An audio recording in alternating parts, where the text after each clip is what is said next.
Dear listeners of the podcast series Curious Ears of Gaudeamus, we're extremely happy to present one more chapter in a series.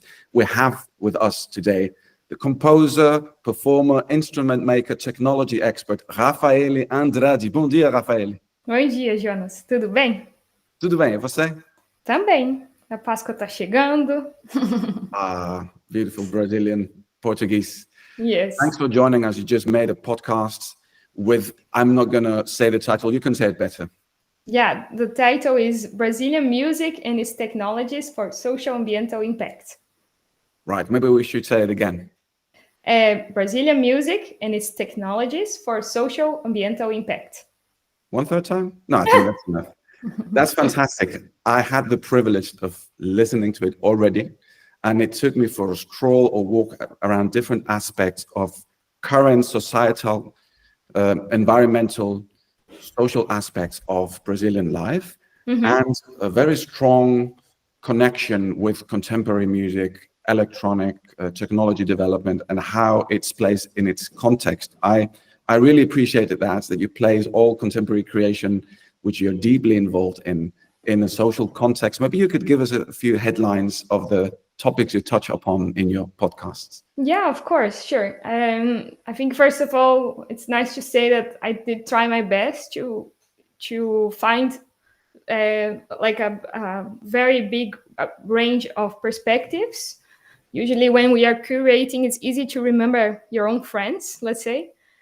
But for this podcast, I really try to have a very good overview of contemporary music and what is their impact, its impact on the Brazilian context, in the Brazilian context. But the podcast is divided in 3 chapters, let's say. The first act is about the impact of music into the right of living, the right of having a place to sleep and to have a home.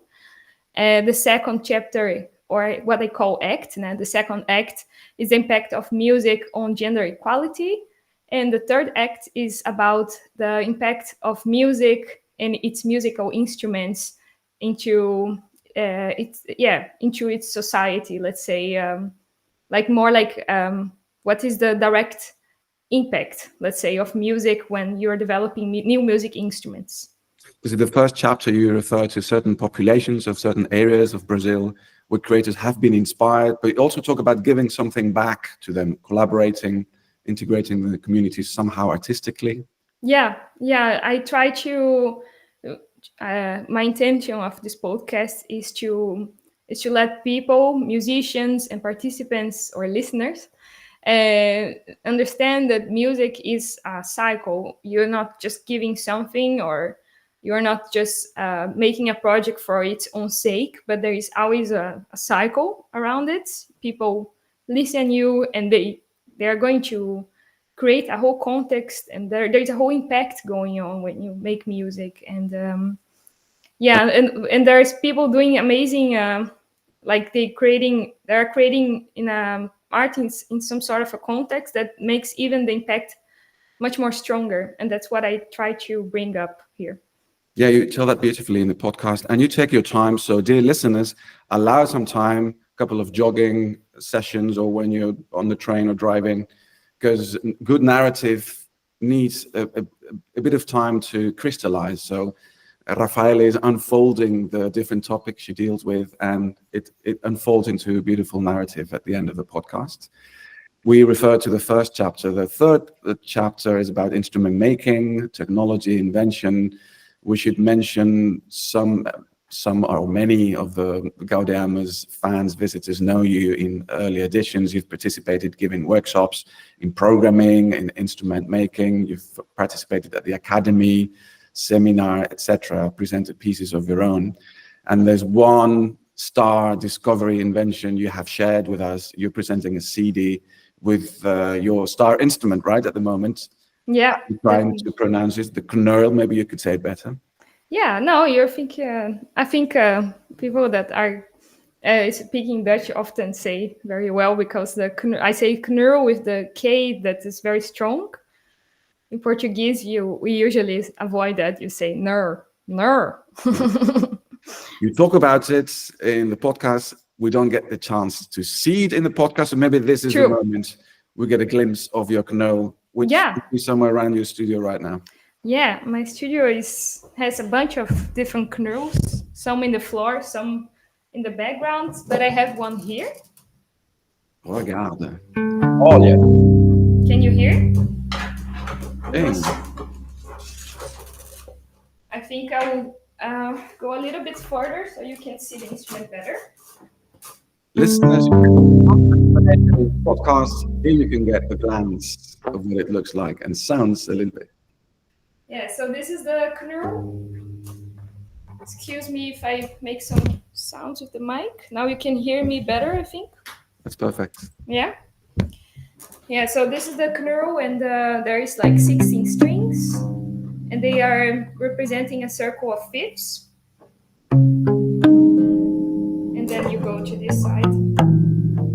There is one that is not in tune.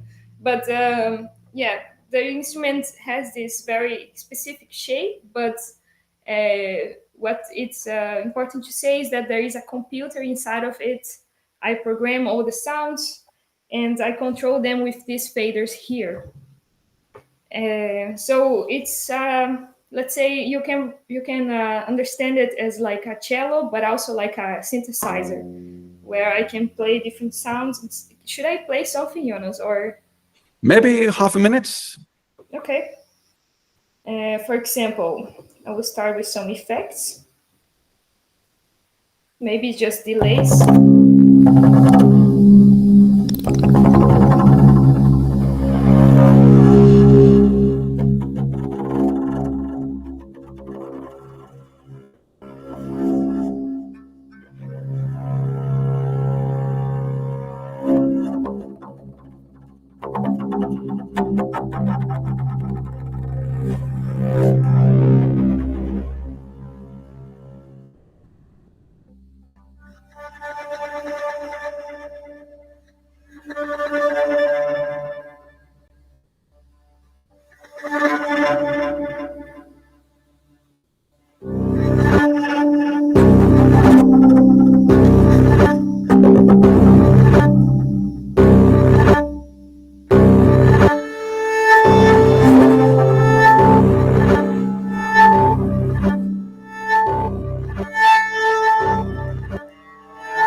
This is a short demonstration.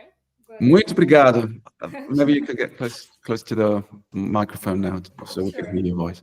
We hope this is very tempting and inviting for all of us to listen to the podcast.